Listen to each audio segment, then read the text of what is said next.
हमारे जीवन में कुछ ऐसी चीजें हैं जो कि काफी ज्यादा हमें फैसिनेटिंग लगती है और उसमें से एक ऐसा चीज जो कि हर एक बच्चे के मन में कहीं ना कहीं देखने को मिलता है कि हमारे पास हमारे पूरे के पूरे यूनिवर्स का मैप हो।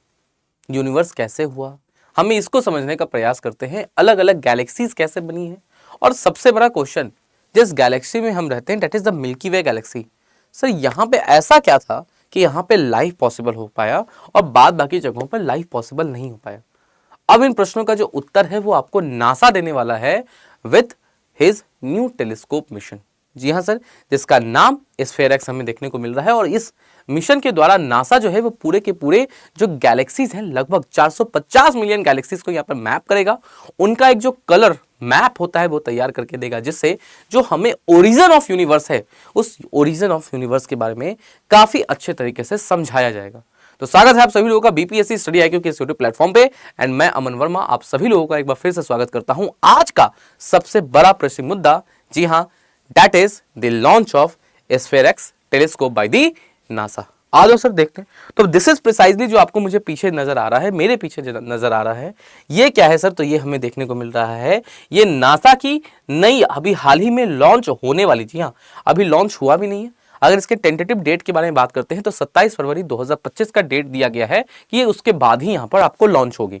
तो ये क्या है? ये हमको नासा का स्फेयर-एक्स जो टेलीस्कोप है, स्फेयर-एक्स ऑब्जर्वेटरी जो है, वो स्फेयर-एक्स ऑब्जर्वेटरी यहां पर हमें देखने को मिल रहा है। इस ऑब्जर्वेटरी की बहुत सारी खासियत है, खास बातें हैं। ये कैसे अन्य ऑब्जर्वेटरी से, अन्य जो टेलीस्कोप है उनसे यहाँ पे ये किस प्रकार से अलग है, आइए इन सारी चीजों के बारे में यहाँ पर जानने का प्रयास करते हैं। तो बेसिकली अगर हम बात करें तो it is expected to launch no earlier than 27 February 2025। जैसा कि मैंने कहा कि सर 27 फरवरी के बाद जो है उसकी लॉन्चिंग जो है वो हो सकती है। NASA SPHEREx space observatory will provide astronomers with a big picture view of the cosmos like none before. Short for, अब बेसिकली स्फेयर-एक्स का मतलब क्या है आप सभी लोगों के मन में आ रहा होगा कि ये जो स्फेयर-एक्स है, ये स्फेयर-एक्स को हम कहते क्या है? तो याद रखना स्फेयर-एक्स का मतलब होता है spectrophotometer for the history of the universe. What's a spectrophotometer for the history of the universe? Epoch of reionization and ICES explorer, that is SpaceX, will map the entire celestial sky in 102 infrared colors. तो basically क्या है? तो ये पूरे के पूरा हमारा जो स्काई है ना उसको यहां पर मैप करेगा 110 इंफ्रारेड कलर्स में। जी हाँ सर, 110 इंफ्रारेड कलर्स में क्या है? तो यहां पर इसके मैप करके एग्जैक्टली जो ओरिजिन ऑफ यूनिवर्स हमको देखने को मिलता है कि जो यूनिवर्स है, इस यूनिवर्स की यहां पर आपको बेसिकली जो उत्पत्ति है वो हुई कैसे है, आज तक जो भी पर्दे थे उनको हटाने के लिए क्या है, तो नासा ने अपना एक नया टेलीस्कोप ऑब्जर्वेटरी लॉन्च करने जा रही है नासा, जिसका नाम हमें स्फेयर-एक्स क्या है, तो इसका नाम सर आपको स्फेयर-एक्स यहां पर देखने को मिलता है। आ जाओ सर आगे चलते हैं। अब इस मिशन में ना, ये जो मिशन है इसमें बहुत सारे अलग अलग कंपोनेंट्स हैं जिनके ऊपर क्या है, तो स्फेयर-एक्स यहां पर आपको काम करने वाला है।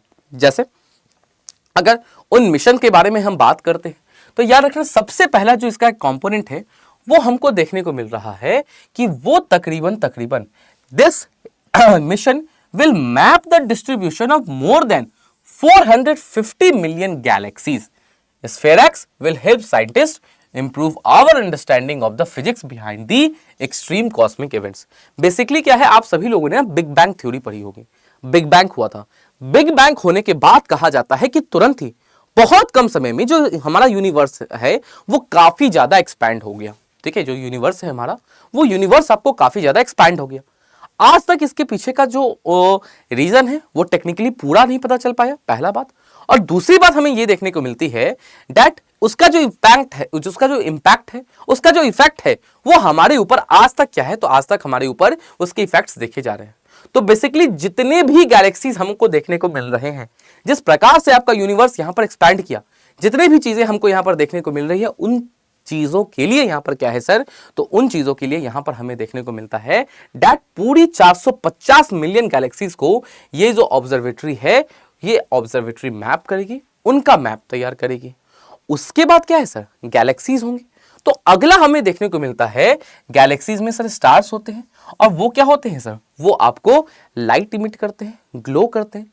तो हर एक गैलेक्सी से कितना, जो अभी तक जो हर एक गैलेक्सी है वो आपको कितना ग्लो इमिट करके दे रहा है सर, हर एक गैलेक्सी से कितनी लाइट आ रही है उसको क्या है तो कलेक्टिवली यहां पर मैप किया जाएगा, उसको मेजर किया जाएगा।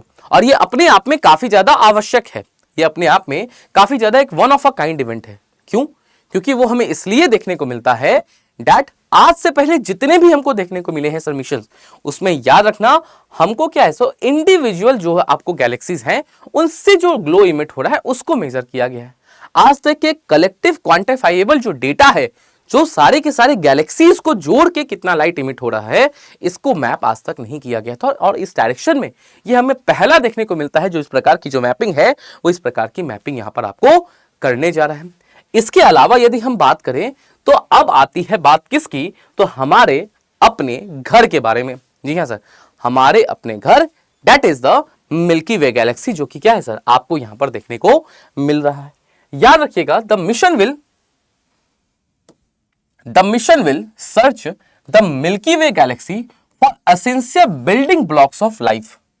Life as we know, it would not exist without basic ingredients such as water and the carbon dioxide. The SphereX Observatory is designed to find these molecules frozen in interstellar clouds of gas and dust, where stars and the planets form. तो basically क्या है sir, milky वे Galaxy को क्या है, milky वे Galaxy में life है। तो यहां पे ये जो टेलीस्कोप है ये पता लगाने का प्रयास करेगा कि लाइफ बिना पानी के और CO2 के हो नहीं सकता है। तो बेसिकली जो मिल्की वे गैलेक्सी का जो इंटरस्टेलर क्लाउड्स है, जहां पे आपको स्टार्स वगैरह का फॉर्मेशन मिलता है, वहां पे कहां पे सर बेसिकली वाटर और कार्बन डाइऑक्साइड जो है वो हमें देखने को मिलती है, पाई जाती है। The mission will pinpoint the location and the abundance of these icy compounds in our galaxy। ये बताएगा कि सर ये जो मिल्की वे पूरा गैलेक्सी है इसमें पिन पॉइंटेड कहां पर वाटर और जो आपको कार्बन डाइऑक्साइड के आईसी कंपाउंड्स है वो देखने को मिलते हैं, जिसके कारण मिल्की वे गैलेक्सी में क्या है सर तो लाइफ पॉसिबल हो पाया। बाद बाकी गैलेक्सी में क्या है सर, आपको लाइफ पॉसिबल नहीं हो पाया। आज तक जिसका उत्तर नहीं भी मिला था वो उत्तर नासा कह रहा है कि वेट करो वेट करो वेट करो, हम वो उत्तर अब आपको क्या है देंगे। क्या है, हम वो उत्तर क्या है तो आपको यहां पर प्रदान करेंगे। इसके अलावा एक और जो इंपॉर्टेंट डेवलपमेंट है जो इस स्फेरेक्स ऑब्जर्वेटरी से जुड़ा हुआ है वो हमें देखने को मिलता है, that the SPHEREx observatory will make the most colourful all sky map है वो। दैट इज ये पूरे के पूरे हमारा जो स्काई है ना उसका आज तक का सबसे कलरफुल मैप क्या है तो यहां पर तैयार करके देगा। The SPHEREx observatory sees infrared light. क्या हम इंफ्रारेड लाइट को देख सकते हैं? नहीं सर, हम तो इंफ्रारेड लाइट को नहीं देख सकते हैं। अरे सर, सन से जो लाइट आ रहा है वो तो दिखता है ना। अब देखो सन से जो लाइट आ रहा है क्या वो हमको विवग्योर के फॉर्मेट में दिखता है? नहीं सर, हम यहाँ सनलाइट लेते हैं और यहाँ ना प्रिज्म लगा देते हैं। अब ये क्या होता है सर, ये हमको देखने को मिलता है इसके कॉन्स्टिट्यूएंट कलर्स, दैट इज विवग्योर में ये आपको बदल जाता है अलग अलग। ठीक उसी प्रकार से ये जो इंफ्रारेड लाइट निकल के आ रही है उसको ये क्या करेगा तो with the help of a spectroscopy, ठीक है, ये क्या करेगा एक टेक्निक का प्रयोग करेगा जिसे हम स्पेक्ट्रोस्कोपी कहते हैं। वो इस इंफ्रारेड लाइट को क्या करेगा तो अपने कंपोनेंट कलर्स जो होंगे उसमें ये डिवाइड कर देगा including the wavelengths. Like a prism creates a rainbow from sunlight in order to measure the distance to cosmic objects and learn about their composition, कि कौन सा कॉस्मिक ऑब्जेक्ट का जो दूरी है वो कितनी है, उसकी कॉम्पोजिशन वगैरह क्या है, तो यहां पर लाइट को चेंज करके क्या है पढ़ा जाएगा। With SPHEREX spectroscopy map in hand, scientists will be able to detect evidence of chemical compounds like water ice in our galaxy। अब जब सारी चीजें होंगी तो इसके आधार पर क्या है तो साइंटिस्ट को जब ये मैप हाथ में मिलेगा ना तो वो बता सकते हैं कि बेसिकली वाटर है या फिर सर कार्बन डाइऑक्साइड है, जो भी ये जो केमिकल कंपाउंड्स हैं वो सर कहाँ पे हमारे मिल्की वे गैलेक्सी में पाए जा रहे हैं, जिसके कारण मिल्की वे गैलेक्सी में आपको लाइफ जो है वो पॉसिबल हुआ है। बेसिक यूनिवर्स का जो ओरिजिन है पूरे के पूरे यहाँ पर मैप करके उसके ओरिजिन को खोलने के बारे में क्या है तो जो आपको स्फेरेक्स ऑब्जर्वेटरी है वो यहाँ पर काम कर रहा है। तो कुछ चीजें जो आज तक अनआंसर्ड भी थी अब ऐसा लगने लग गया है तो यूनिवर्स की उत्पत्ति को लेकर वो चीजें बहुत जल्दी यहाँ पर आंसर होने वाली है। तो this is all I have for today. उम्मीद करते हैं कि अब जब आगे जब चीजें होंगी तो और कुछ फैसिनेटिंग फैक्ट्स जो है यूनिवर्स के लिए हमको यहाँ पर देखने को मिलेगा। और जैसे ही इंफॉर्मेशन आते हैं एक बार फिर से मैं आप सभी लोगों के सामने यहाँ पर प्रस्तुत होऊंगा। तो आज के लिए इतना ही रखते हैं, बने रहे बीपीएससी स्टडी IQ के साथ।